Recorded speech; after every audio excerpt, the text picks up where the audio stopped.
태양난의 시련 속에서란 제목으로 우리 같이 본문을 중심으로 하나님의 은혜 나누기 원합니다. 자, 오늘 본문을 이해하기 위해서 먼저 29장을 우리가 봤잖아요. 28장 1, 2절을 볼 필요가 있어요. 자, 28장 1절과 2절 우리 같이 합독합니다. 시작. 그때 블레셋 사람들이 이스라엘과 싸우려고 군대를 모집한지라 아기스가 다윗에게 이르되 너는 밝히 알라. 너와 네 사람들이 나와 함께 나가서 군대에 참가할 것이니라. 다윗이 아기스에게 이르되 그러면 당신의 종이 행할 바를 아시리이다 하니 아기스가 다윗에게 이르되 그러면 내가 너를 영원히 내 머리 지키는 자를 삼으리라 하니라. 자, 아기스 왕이 다윗을 불러서 뭐라고 말하는 거예요? 자, 우리 블레셋이 지금 이스라엘과 전쟁을 하려고 한다. 자, 그러니까 다윗, 너와 너의 사람들은 나와 함께 이스라엘 같이 이 전쟁에 나가서 나와 함께 싸우기를 원한다.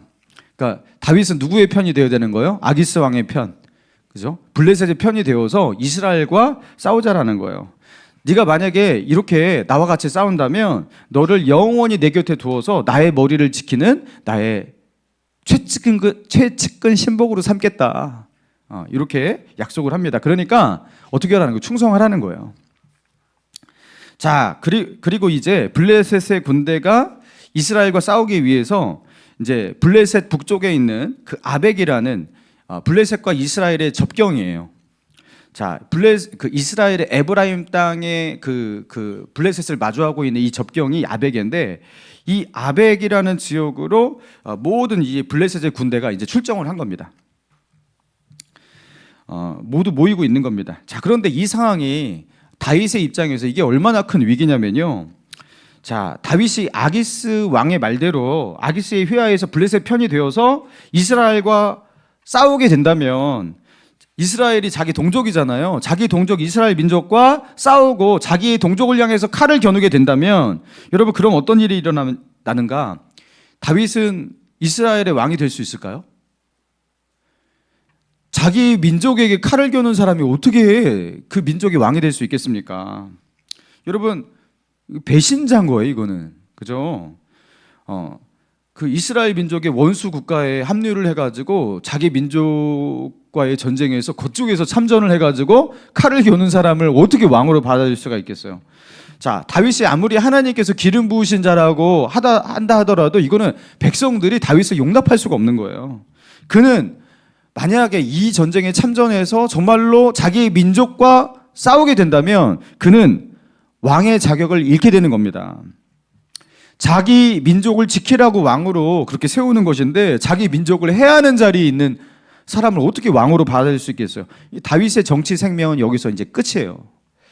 하나님께서 다윗에게 주신 사명, 미래의 비전, 이스라엘 왕으로서 다 끝나는 겁니다.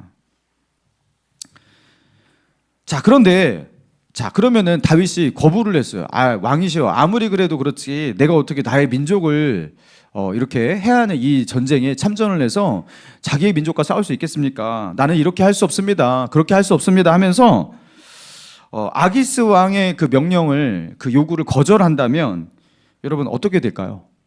그러면 어떻게 될까요? 여러분 이것도 굉장히 큰 문제가 일어나죠. 여러분 사무엘상 27장 10절 이하에 보니까 다윗이 아말렉 사람이나 그술 사람들을 치고서 거기서 이제 약탈을 해가지고 온 재물들을 그 아기스 왕에게 이렇게 그 노량물들을 이렇게 바치면서 아기스 왕이 다윗에게 물어봤대요. 너는 오늘은 누구를 침노하였었느냐? 그렇게 물으니까 다윗이 뭐라고 대답했냐면 유다의 네겝과 여라무엘 사람의 네겝과 겐 사람의 네겝이니이다. 자, 이런 식으로 대답을 했다라는 거예요. 자, 그게 무슨 뜻이었어요? 유다의 네겝과, 그러니까 유다의 최남단, 그 자기의 동족이 유대 민족을 자기가 침공을 해가지고 거기서 이제 약탈을 해왔다라는 거예요. 자, 그리고 겐 사람들, 여라무엘, 이거는 이제 유다와 인접해 있는 유다와 동맹국가, 그죠? 동맹 민족들, 가까운 민족들, 그들을 쳤다라는 거예요. 그러니까 유다와 가까운 민족을 쳤다라는 것은 유다를 친 거나 마찬가지예요. 자, 지금까지 자기 동족 유대 민족을 그렇게 쳤고 공격했고 거기서 약탈을 했고 여러분 그런 일을 했다고 아기스 왕에게 그렇게 보고를 했었거든요. 근데 이제 와서 나는 그들과 싸울 수 없습니다. 여러분 이게 앞뒤가 안 맞죠? 앞뒤가 안 맞습니다. 그러니까 다윗이 이전에 했던 모든 말들, 모든 행동들이 다 거짓이라고 자백하는 꼴이 되는 거예요. 내가 만약에 그거 못하겠습니다 그렇게 말을 한다면. 그리고 아기스 왕이 볼 때 다윗은요 더 이상 신뢰할 수 없는 존재라고 그렇게 낙인이 찍히게 되는 거예요. 자, 그리고 만약에 다윗이 아기스 왕에게 이제 신뢰를 받지 못하게 된다, 그죠? 그러면 이제 어떻게 되는가? 블레셋 본토 깊은 곳에 시글락이라는 마을에 거주하고 있는 다윗, 그리고 다윗의 가족들, 모든 사람들은요 다 위기에 처하게 되는 거죠. 쟤네들 매우 위험한 존재다. 자, 그러니까 지금 다윗은요 아기스 왕의 말을 듣고서 이스라엘과 싸우는 것을 택할 수도 없는 노릇이고, 자, 그렇다고 싸우지 않겠다고 거부할 수도 없는 상황이고, 여러분 어느 쪽을 택하더라도 최악이에요. 어느 쪽을 택하더라도. 여러분 다윗이 이렇게 어느 쪽도 택할 수 없는 궁지에 내몰린 이런 상황, 여러분 이런 상황이 있었나요? 그래도 다윗이요 피할 수 있는 곳이라도 있었잖아요, 그죠? 사울이 이렇게 추격을 하면 저쪽으로 피하면 되고 도망가면 되고, 그죠? 뭐 자기 아들 압살롬이 자기를 해하기 위해서 이렇게 달려오면은 또 이렇게 뭐 요단강 건너서 도망가고, 이런 피할 수 있는 구석이 있었는데 이거는요 이것도 저것도 어떻게 할 수가 없어요. 여러분 지금 이 위기는 절체절명의 위기입니다. 다윗의 생애에서 최대 위기 중에 하나입니다. 그런데 이 위기가 어떻게 하다가 다윗에게 이렇게 닥치게 되었냐? 사실 이 상황은 다윗이 자초한 것이었어요. 자, 27장으로 넘어가 보면요. 자, 27장 1절에 제가 예전에 이제 이 부분을 가지고 우리가 같이 말씀을 나눴잖아요. 27장 1절. 다윗이 그 마음에 생각하기를 내가 후일에 사울의 손에 붙잡히리니 블레셋 사람들이 땅으로 피하여 들어가는 것이 좋으리로다. 사울이 이스라엘 영토 내에서 다시 나를 찾다가 단념하리니 내가 그의 손에서 벗어나리라 하고, 다윗이 일어나 함께 있는 사람 600명과 더불어 가드 왕 마옥의 아들 아기스에게로 건너가니라. 자, 이 부분을 우리가 다룰 때, 자, 27장 1절에 다윗이 그 마음에 생각하기를, 이 부분을 제가, 여러분 여기 나와 있는 생각하기를, 이 원문에 이 생각하다라는 이 단어가 그 원문에는 어떤 뜻이라고요? 예, 말하다. 자, 자기 속으로 자기에게 이렇게 말을 했다라는 거예요. 하면서 자기가 어떤 말을 자기와 얘기를 했는지를 말을 하잖아요. 이렇게 하다가 어느 날 사울에게 잡히겠구나 하면서 스스로에게 그렇게 말을 했다라는 거예요. 그러면서 결국에 스스로에게 그렇게 말을 걸고 스스로에게 답을 얻고, 그리고 스스로 결론을 내렸던 거예요. 잡힌다. 끝난다. 그래서 그때 우리가 어떻게 은혜를 나눴습니까? 자기와 말하지 말고 누구하고 말해야 된다? 하나님과 대화해야 된다. 하나님과 말해야 된다. 그게 기도다. 여러분 스스로 이게 하나님께서 이 아기스 왕에게로 블레셋에게로 망명을 가라고 하나님께서 그렇게 명령을 하신 게 아니었어요. 스스로 고민하고 선택을 한 거예요. 그래서 다윗이 자기 꾀에 스스로 넘어가게 된 겁니다. 자기 꾀에 자기가 빠지게 된 겁니다. 여러분 이런 상황 속에서 지금 이제 궁지에 내몰렸는데 다윗이 이제 어떻게 해야 되는 거죠? 다윗은 어떻게 해야 돼요? 다윗은 어떻게 할 수 있는 게 없어요. 이 상황 속에서는 다윗이 할 수 있는 게 아무것도 없어요. 여러분 생각해 보세요. 다윗이 뭘 할 수 있는가? 여러분 이런 상황을 두고 사자성어로 뭐라고 하죠? 진퇴양난, 또 사면초가, 진퇴유고 뭐 등등, 그죠? 앞으로 가도 뒤로 가도 뭐 어디로도 갈 수가 없어요. 뭐 용기를 내서 내가 뭐 잘 해봐야지, 뭐 용기를 내서 뭘 할 수 있는 게 없어요. 어떻게 할 거예요? 이걸 거절도 할 수 없고 수긍할 수도 없어요. 여러분 다윗의 입장에서 다윗이 할 수 있는 게 아무것도 없는 완전히 무기력한 상황, 여러분 진퇴양난의 상황인 겁니다. 자, 그런 상황 속에서 자 어떤 일이 펼쳐지는지, 자 오늘 본문을 봅시다. 1절, 블레셋 사람들이 그들의 군대를 아벡에 모았고 이스라엘 사람들이 이스라엘을 잇는 셈 곁에 진쳤더라. 2절, 블레셋 사람들의 수령들은 수백 명씩 수천 명씩 인솔하여 나아가고 다윗과 그의 사람들은 아기스와 함께 그 뒤에서 나아가더니 3절, 블레셋 사람들의 방백들이 이르되 이 히브리 사람들이 무엇을 하려느냐 하니 아기스가 블레셋 사람의 방백들에게 이르되 이는 이스라엘 왕 사울의 신하 다윗이 아니냐? 그가 나와 함께 있은지 여러 날 여러 해로되 그가 망명하여 온 날부터 오늘까지 내가 그의 허물을 보지 못하였노라. 자, 블레셋의 수령들이 이렇게 몇백 명, 뭐 몇천 명 이렇게 군사를 이끌고 행군하고 나아갔대요. 자, 이게 블레셋은 폴리스 중심의 도시 중심의 연합체 국가라고 보시면 됩니다. 자, 그리고 각 폴리스 도시마다 왕이 있었어요. 수령이 따로 있었어요. 자, 그래서 아기스 왕은 가드라는 큰 도시의 이제 수령 왕인 거예요. 자, 그러면서 그 블레셋의 각기 수령들이 자기 휘하에 있는 군사들을 이끌고 이렇게 출전을 하는데 이제 뒤쪽에서 이제 아기스 왕이 이제 출전을 하는데 다윗과 함께 이렇게 출전을 하고서 아벡으로 이렇게 모였던 거예요. 자, 그런데 그것을 지켜본 블레셋의 몇몇 방백들이 수령들이 아기스 왕에게 이제 물었다라는 거죠. 아니, 저 다윗 도대체 여기 왜 있는 겁니까? 이게 물었다라는 거예요. 어떻게 된 겁니까? 그러니까 아기스 왕이 니네들이 알고 있는 그 다윗 맞다. 그런데 그 다윗이 예전에 나한테 이렇게 망명 온 뒤로부터 다윗이 정말로 충성을 했고 여차여차하면서 다윗이 아주 신뢰를 보여왔다. 다윗 믿어도 된다. 이렇게 말을 했다라는 거예요. 자, 그러니까 그 블레셋의 방백들이 어떻게 반응하는지 봅시다. 4절. 자, 4절과 5절 같이 한번 읽어봅시다. 시작. 블레셋 사람들의 방백들이 그에게 노한자라. 블레셋 방백들이 그에게 이르되 이 사람을 돌려보내요. 왕이 그에게 정하신 그 처소로 가게 하소서. 그가 전장에서 우리의 대적이 될까 하나이다. 그가 무엇으로 그 주와 다시 화합하리까? 머리로 하지 아니하겠나이까? 그들이 춤추며 노래하여 이르되 사울이 죽인 자는 천천히요 다윗은 만만히로 하던 그 다윗이 아니니까. 여러분, 사울이 죽인 자는 천천히요 다윗이 죽인 자는 만만히요. 여러분, 이 노래가 진짜 유명했나 봐요. 이게 이스라엘 사람만 불렀던 노래가 아니라 블레셋 사람들도 다 아는 노래였나 봐요. 그러니까 그 당시에 다윗의 명성이 블레셋 사람들에게도 정말로 그렇게 자자했던 거예요. 자, 그런데 그때 노래를 그렇게 상기하면서 다윗이 어떤 사람이었는데 그가 이전에 우리에게 얼마나 큰 피해를 주었는데 어떻게 그를 신뢰할 수 있겠냐고 하면서 지금 이 다윗이 블레셋의 편에서 참전하겠다고 하는데 그것을 거부하고 있는 겁니다. 그가 우리를 배신할 수 있습니다.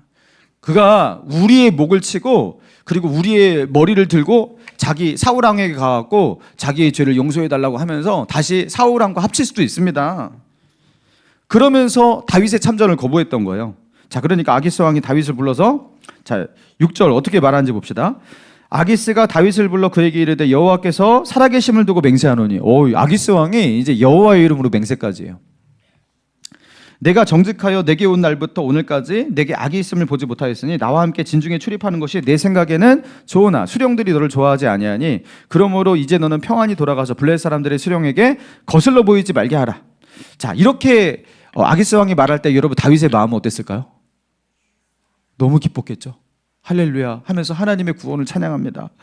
하나님께서 이렇게 나를 이 진퇴양난의 이 위기 속에서 나를 구원하실 줄이야. 하나님께서 이렇게 나에게 피할 길을 내어 주실 줄이야.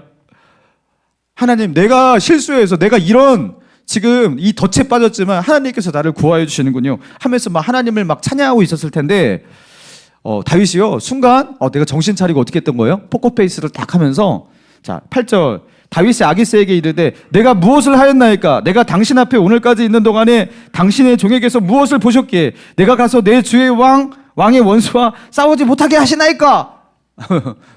여러분, 다윗이 연기 진짜 잘하죠.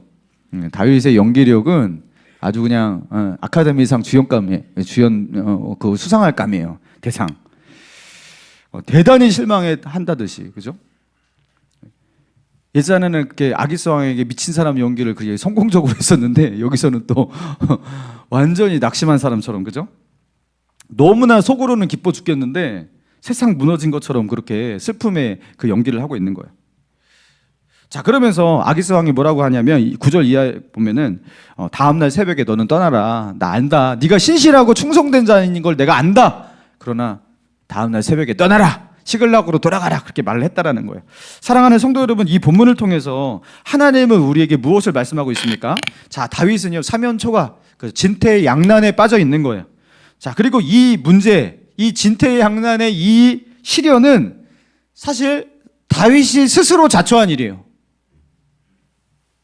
사울이 두려워서 사울에게 도망다니는 도망자의 삶이 너무나 위태롭다고 느꼈던, 그리고 그 삶을 더 이상 유지하기에 너무나 피곤하다, 너무나 지치다, 여러분 이렇게 생각했던 다윗이 스스로에게 말을 하기 시작했어요. 스스로 고민에 빠지기 시작했어요. 하나님의 뜻을 묻지도 않았고 하나님의 뜻을 구하지도 않았어요. 자, 그리고 스스로 결정을 내렸어요. 블레셋에게로 도망가자. 적국의 나라, 이스라엘의 최대 적국의 나라 블레셋으로 망명 가자. 자, 그리고 그 선택이 다윗을 지금 이 지경까지 그렇게 오게 만든 거예요. 그리고 다윗이 그 블레셋으로 망명 갔는데 그 가드왕 아기스에게 신뢰를 받지 못하면 또 거기서 문제가 생기잖아요. 그러니까 그 아기스 왕에게 충성된 그 모습을 보여주고 또 신뢰를 그렇게 얻기 위해서 자기가 이렇게 다른 지방, 다른 민족을 그렇게 탈취하고 돌아와서는 유다 남방을 쳤습니다. 그리고 유다 민족과 동맹 관계에 있는 어떤 민족을 쳤습니다. 그렇게 거짓 보고를 하고서 나는 이제 이스라엘 사람이 더 이상 아닌 겁니다. 나는 이 블레셋 사람의 편인 겁니다. 나는 나의 동족을 친 사람입니다. 하면서 자기의 입으로 나는 나의 동족을 해하고 그들의 것을 빼앗고서 이렇게 당신에게 바치는 겁니다. 하면서 자기의 입으로, 그죠? 아기스 왕에게 나는 나의 민족보다 당신에게 충성하는 것이 훨씬 더 중요합니다. 이런 식으로 자기의 입으로 그렇게 말을 했던 거예요. 신뢰를, 아기스 왕에게 신뢰를 얻으려고. 그래서 신뢰는 얻었어요. 그렇죠? 아기스 왕에게 신뢰를 얻었어요. 그렇지만 결국에 그 끝이 무엇입니까? 예, 지금 이런 상황에 빠지게 된 거예요. 그러면 너 우리 편이니까 우리가 이스라엘과 싸울 때 우리 편에서 싸워 너도. 이렇게 된 거예요. 여러분 이거 어떻게 해야 됩니까? 이 절체절명의 위기 속에서 여기서 다윗이 할 수 있는 게 아무것도 없어요. 아무것도. 아무리 지혜를 짜내도 뭐 열심히 노력해도 뭐 용기를 내어도 뭐 할 수 있는 게 없다라는 거예요. 자, 그런데 오늘 본문에서 뭘 보여주고 있냐면 다윗은 아무것도 할 수 있는 것이 없고 그가 이 상황 속에서 이 진퇴양난에서 빠져나갈 수 있는 어떤 구멍도 없는 그런 상황이지만 그 속에서 하나님께서 다윗을 어떻게 구원하시는가. 다윗이 전혀 예상하지 못했던 상황들을 하나님께서 연출시키시는데, 자, 이게요 꽤 자연스러워요. 자, 블레셋 사람들의 방백이 아기스 왕에게 그죠? 다윗은 이미 아벡까지 왔다라는 것은 이게 수십 킬로나 돼요. 시글락에서. 그러니까 이미 이 전쟁에 참전을 한 거예요. 참전을 해서 아벡에 이렇게 모였는데 그때 와서 이제 이 블레셋의 이 방백들이 문제를 삼은 거예요. 그러면서 아기스 왕에게 다윗의 참전을 그렇게 반대하고, 그죠? 그렇게 불편하게 하고 그들 사이에서 이런 대립과 갈등이 일어나게 만든 겁니다. 이견이 생기게 만든 겁니다. 여러분 다윗이 이런 상황을 통해서 이렇게 빠져나갈 수 있다는 것을 다윗이 예측할 수 있었을까? 예측을 못했겠죠.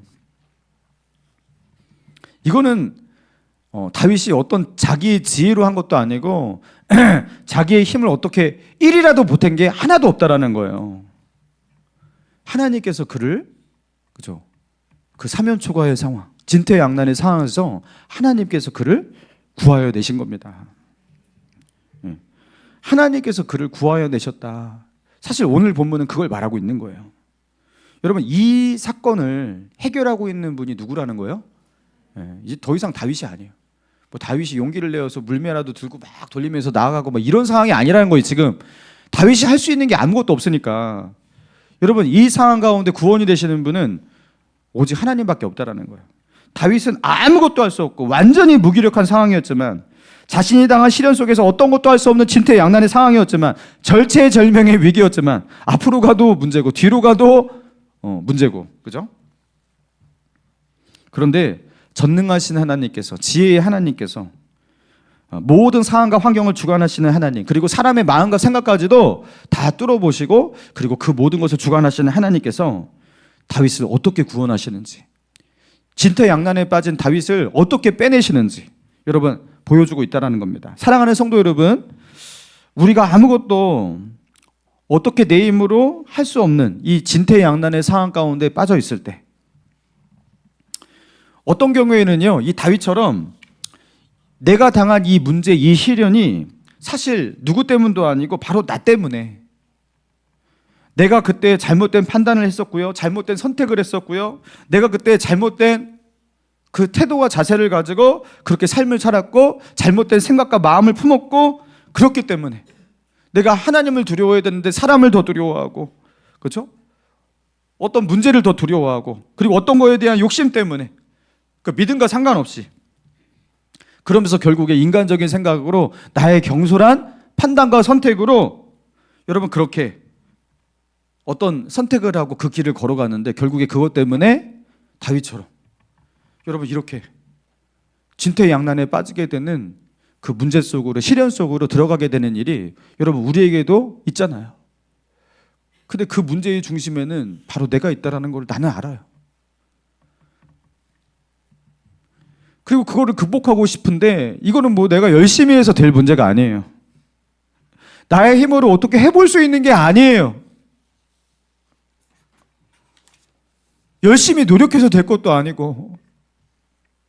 여러분, 어떤 사람은 또 이게 이런 문제가 돈 문제인 경우도 있습니다.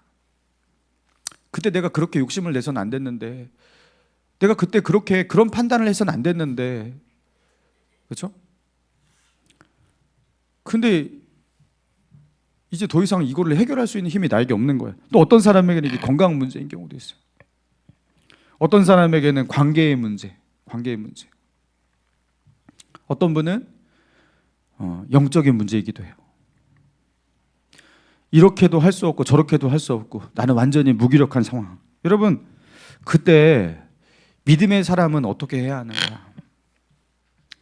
여러분, 그때 내가 할 수 있는 일이 없다라는 것, 본인이 먼저 그걸 깨달아요. 내가 할 수 있는 일이 없구나. 결국에 내가 해갖고 그 지경까지 온 거잖아요, 그죠? 네. 여러분, 그때는 눈을 들어서 전능하신 하나님을 바라봐야 돼요. 그때라도 바라보셔야 돼요. 눈을 들어서 전능하신 하나님을 바라보고, 여러분 하나님을 향해서 여러분 따라해 보십시다. 아버지. 하나님을 아버지라고 부르셔야 돼요. 그때는. 여러분, 우리가 아버지라고 부르는 그 하나님은요, 내가 가지고 있는 문제보다 당연히 크신 하나님입니다. 그분은 전능하신 하나님이시고 전지하신 하나님이십니다. 여러분, 그분을 나의 아버지라고 부르고 있는 거예요. 여러분, 거기서 뭔가 희망이 보이지 않습니까? 여러분, 그러면서 그 아버지에게 긍휼을 구하는 거예요. 그 하나님의 구원을 기다리는 수밖에 없어요. 그거밖에 없어요. 내가 할 수 있는 게 없기 때문에. 아니, 뭐 그렇게 소극적인 해결책이 있냐고. 그거는 나도 진작 알고 있다고. 여러분, 이게 최고의 해결책이라는 것을 진심으로 깨달으셔야 됩니다. 여러분, 이거는 다윗이 자기 힘으로 어떻게 수습하고 해결할 상황이 아니잖아요, 그죠? 다윗이 뭘 할 수 있냐고, 이 상황 속에서. 다윗을 하나님께서 불쌍히 여기시고 그를 건져주셔야지, 여러분, 그래야지 뭐가 되는 거예요. 여러분, 오늘 본문 이 사무엘상 29장에서는요, 다윗에게 이런 구원과 이런 은혜를 주신 하나님께서 우리에게도, 다윗에게 이런 구원과 이런 은혜를 베푸신 하나님이라면 우리에게도 그런 구원과 은혜를 베푸실 수 있는 하나님이라고 우리에게 말씀하시는 거잖아요. 그러니까 우리가 내가 잘못해서 내가 이 문제에 빠지고 이 시련에 빠지고 오도 가도 못하는 진퇴양난에 빠지고 사면초가에 빠지고 망가지고 무너지고 어떻게 해야 할지 모를 때, 여러분, 그때 이제 뭘 고백해야 되는 거예요? 눈을 들어서 하나님을 바라보고 그때라도 하나님을 아버지라고 부르고 하나님을 전적으로 의지하고 하나님의 은혜와 구원, 여러분 그것을 기다리는 거. 여러분, 이게요, 우리가 할 수 있는 최선의 선택이고 최선의 행동이라는 거예요. 제가 이제 그 평일날 이렇게 교회에서 이렇게 일과를 이렇게 감당을 하고, 보통 제가 집에 들어갈 때 8시에서 8시 반 사이에 들어가요. 제 아내는 뭐 이렇게 전도한다고 뭐 이렇게 하면서 조금 더 늦게 들어와요. 그러면은 그 이제 새 아이가 이제 집안에서 이렇게 뭐 방학이니까 특별히 여러분 방학인데 저녁에 딱 들어가 보면 여러분 어떤 일이 펼쳐질지 여러분 아시죠? 부모님도 다 아시죠? 하루 종일 부모님이 없는 가운데 새 아이가 집에서 여러분 정말 난장판이 돼 있어요. 그거를 이제 제 아내가 처음으로 마주하는 게 아니라 제가 마주를 한단 말이에요. 그러면은 신발장에 딱 들어오면서 이렇게 한숨 한번 쉬면서 그러면서 이제 거실에 탁자부터 해가지고 막 난리잖아요. 그러면은 야 동현아 너는 이거 먹는 거 먹고서 왜 쓰레기통에 안 넣나 하면서 이거를 넣어놔야지 하면서 이렇게 잔소리도 하고 막 구정도 하고 그러면서 막 이렇게 얘야 니네들은 다 컸는데 니네들은 어떻게 너 동현이 같이 똑같이 이러고 하냐 이렇게 하면서 막 이런 것들 막 뭐라고 해요. 저도 그쵸? 퉁퉁거리면서 뭐라고 하면서 그리고 엄마 아빠가 이렇게 바빠가지고 이렇게 늦게 들어오고 그러면 니네들도 좀 도와줘야지 하면서 막 이런 말을 하면서 막 이렇게 해요. 그러면서 손으로는 어떻게 하고 있다? 그걸 다 치우고 있어요. 막 이렇게 치우고 있단 말이에요.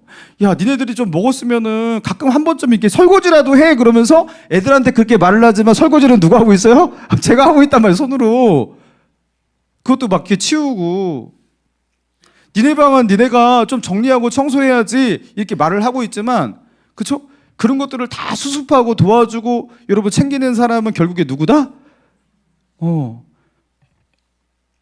부모가 그거를 다 하는 거예요. 여러분 목사님은 좀 아이들을 좀 교육을 잘 시켜야겠네. 스스로 잘 알아서 청소하고 정리하고 그렇게 해야겠는데 저도 그거 알고 있습니다. 그래서 맨날 아이들에게 가르치는데요. 이게 아무리 가르쳐도 안 돼요. 이게 매일매일 가르치고 있거든요. 근데 여러분 그게 안 된다고 니네들이 책임져. 니네들이 했으니까 니네들이 다 책임져.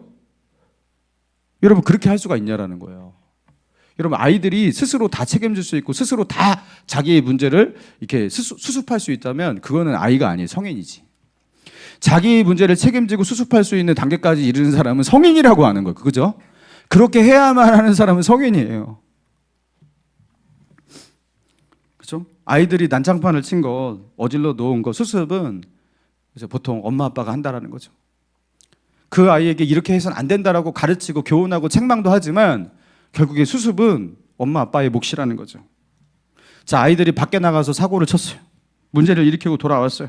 자, 네가 일으킨 문제고 네가 만든 사고니까 네가 책임져. 네가 해결해. 여러분 이러는 부모가 있냐라는 거예요.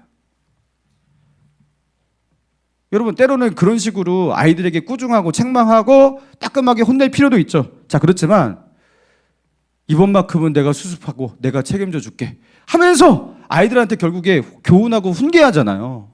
그리고 수습은 누가 한다? 부모가 한다. 그리고 그 일을 통해서 아이들이 좀 배우고 깨우치고 좀 더 성숙해지기를 바라는 그런 마음으로 그죠? 아이들에게 그렇게 기대를 하고 있지만 수습은 누가 한다? 부모가 한다.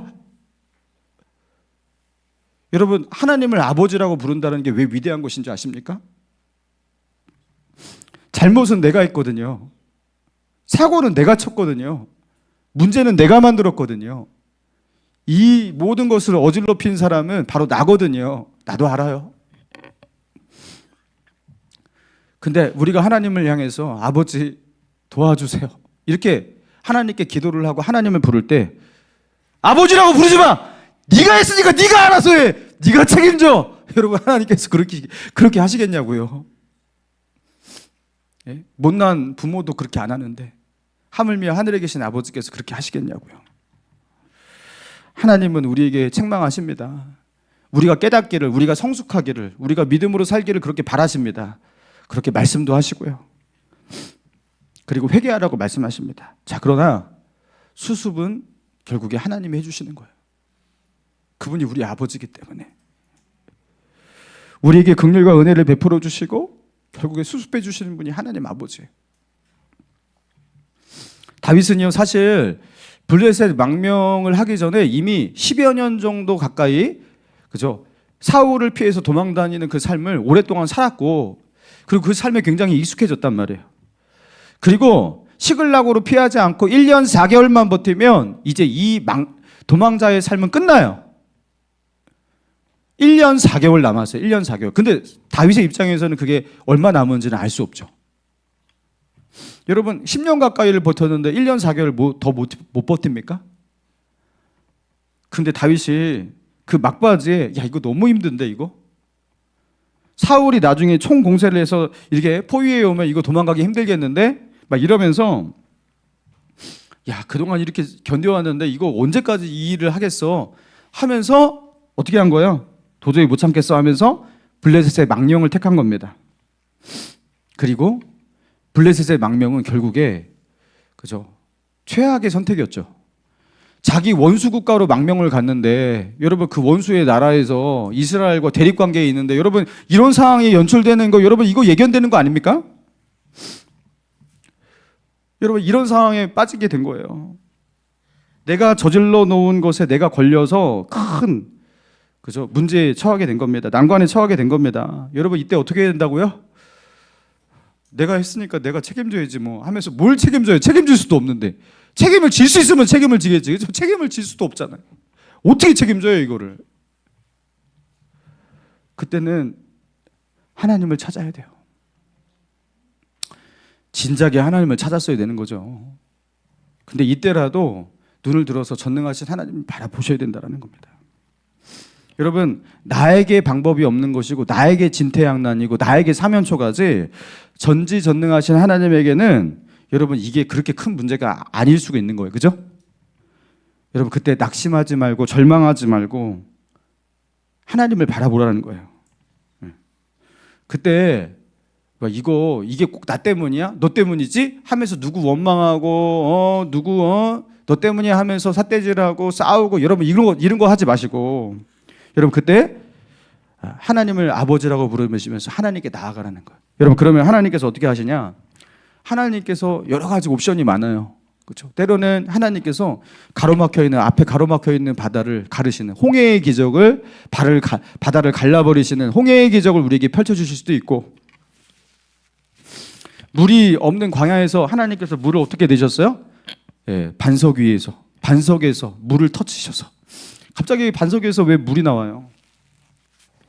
여러분 그런 은혜를 주시기도 하시고 먹을 것이 없고 양식이 없을 때 하늘에서 메추라기와 만나를 내리셔서 먹을 것이 없는 곳에서 일용할 양식을 주시기도 하시고 그리고 오늘의 본문처럼 다윗을 구원하신 방법처럼 사람과 사람과의 관계를 통해서 블레셋 사람들이 서로 대립하고 의견 충돌이 있었잖아요. 그죠? 이런 것을 통해서 하나님께서 뭔가 방향을 틀어버리기도 하시고 이게 굉장히 자연스럽게 일어난 일 같지만 사실 다윗의 입장에서는요. 다윗은 기도하고 있었을 거 아니에요. 하나님 제발 구원해달라고 도와달라고. 그리고 이런 사건이 펼쳐질 때 다윗은 이 가운데서 하나님의 강력한 개입이 있었다는 것을 본인은 알아요. 아, 하나님께서 나를 구원해 주시는구나. 여러분 이런 일들이 일어나기도 한다는 거예요. 자, 그러니까 이때 가장 주의할 게 무엇이냐면 그때는 믿음으로 살겠다. 여러분 믿음의 방식으로 살겠다고 이제는요. 믿음으로 살겠다. 여러분 이렇게 마음을 먹는 거예요. 자, 그리고 믿음으로 사는 것은 낙심과 반대에 있습니다. 낙심과 반대에 있습니다. 두려움과 반대에 있고. 따라해 봅시다. 낙심 금지. 툭 한번 낙심하시는 분이 있어요. 그냥 체념하고. 그러니까 믿음이 약하고 잘하지 못한 사람에게 나타나는 특징이에요. 낙심이 쉽게 낙심하고 체념하고 불신하고 원망하고 두려워하고 여러분 이런 감정이 자기의 주된 정서가 되고 자기의 삶 가운데 자기 찾아온다면 아 내가 많이 어리구나 이렇게 생각하시면 돼요. 영적으로 어리다. 여러분 낙심을 하지 않는 거예요. 여러분 예수 믿는 사람은요 그렇게 쉽게 낙심하지 않습니다. 낙심할 수도 있죠. 그렇지만 쉽게 낙심하지 않습니다. 그리고 낙심했더라도 빨리 일어서야지. 자, 그리고 낙심하지 않고 뭐 하는 거예요? 하나님을 찾는 거예요. 하나님을 부르는 거예요. 여러분 그때는 기도하시는 거예요. 기도를 평소에 그렇게 안 하시는 분이라도 그때만큼은 기도하시고 그때라도 새벽 기도라도 나오시고 금요 기도라도 나오시고 하나님을 찾는 거예요. 그때는 묵상 기도하시면 안 되는 겁니다. 여러분 지금 물에 빠져 죽겠는데 묵상 기도를 하고 있어요? 여러분 그게 말이 됩니까?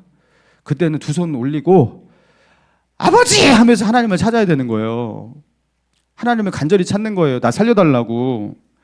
하나님을 부르고 간절히 찾아야 될 타이밍에도 그렇게 찾지 않는 정말로 바보 같은 분들이 계세요. 도대체 이게 뭐 하는 거지? 왜 저 상황 속에서도 하나님을 안 찾을까? 아니, 저 상황 속에서 하나님을 어떻게 찾는지도 아직도 저걸 모르는 것일까? 성경을 허투루 읽었나? 여러분, 그때는 하나님을 간절히 찾으시기 바랍니다. 하나님을 간절히 찾는 거예요.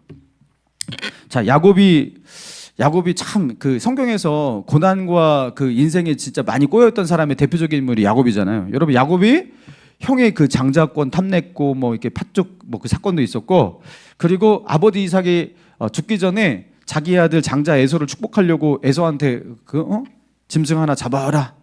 네가 사냥한 고기를 가지고 내가 먹고서 축복하리라. 그러니까 리브가를 통해서, 엄마 리브가를 통해서 그것을 전해드린 야곱이 에서인 척 그죠, 변장을 해가지고 그 아버지에게 에서라고 속이고, 그렇게 속이고, 여러분, 그러면서 장자의 축복을 본인이 가로챘잖아요. 아버지를 속이고 형을 속이고. 그러니까 이 에서가 너무 화가 나가지고 아버지가 곡할 때가 가까웠은즉 내가 내 동생 야곱을 죽일 것이다. 에서가 야곱을 죽이려고 결심을 했단 말이에요. 그러니까 살기 위해서 야곱이 도망을 갔단 말이에요. 외삼촌 라반의 집으로 살기 위해서 도망갔단 말이에요. 그러면서 야곱의 인생은 그렇게 꼬인 겁니다. 이거 누구 때문이에요? 야곱이 욕심내서 그런 거잖아요. 그죠? 가만히 있어도 하나님이 알아서 축복할 텐데 그거를 왜 욕심을 내가지고, 그죠? 아니, 왜 욕심을 내냐고요. 하나님께서 뭐 그거 가로채서 그거 축복기도 안 받으면 그 축복 안 해줄까? 그거 왜 욕심을 내고 왜 사람을 속이고. 아니, 바보 같은 짓은 본인이 다 했단 말이에요. 그죠?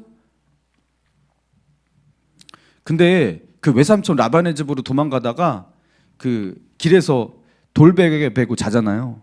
그때 야곱에게 하나님께서, 도망가는 야곱에게 꿈에 나타나셔서 뭐라고 말씀하시냐? 창세기 28장 15절. 나는 여호와니 너의 조부 아브라함의 하나님, 이삭의 하나님이라, 뭐 이런 식으로 나타나시면서 내가 너와 함께 있어. 네가 어디로 가든지 너를 지키며 너를 이끌어 이 땅으로 돌아오게 할지라. 내가 네게 허락한 것을 다 이루기까지 너를 떠나지 아니하리라. 아니, 사고도 야곱이 다쳤는데 본인이 욕심내가지고, 그죠? 사람들 속이고 아버지도 속이고 막 이런 짓을 저질러가지고 형을 저렇게 분노하게 만들고, 그래서 지금 이 난리가 이루어지고 자기는 도망가는 건데, 하나님께서 야곱에게 나타나셔서 뭐라고 하시는 거예요? 아브라함의 하나님, 이삭의 하나님인데 내가 너와 함께 있을 거야. 네가 어디로 가든지 너를 지킬 거야.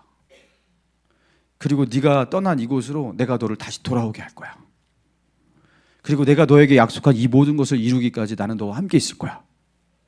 세상에 왜 하나님이 왜 이런 약속을 야곱에게 하시는지 모르겠어요. 여러분, 사고는 야곱이 쳤는데 수습은 누가 하신다? 하나님이 하신다.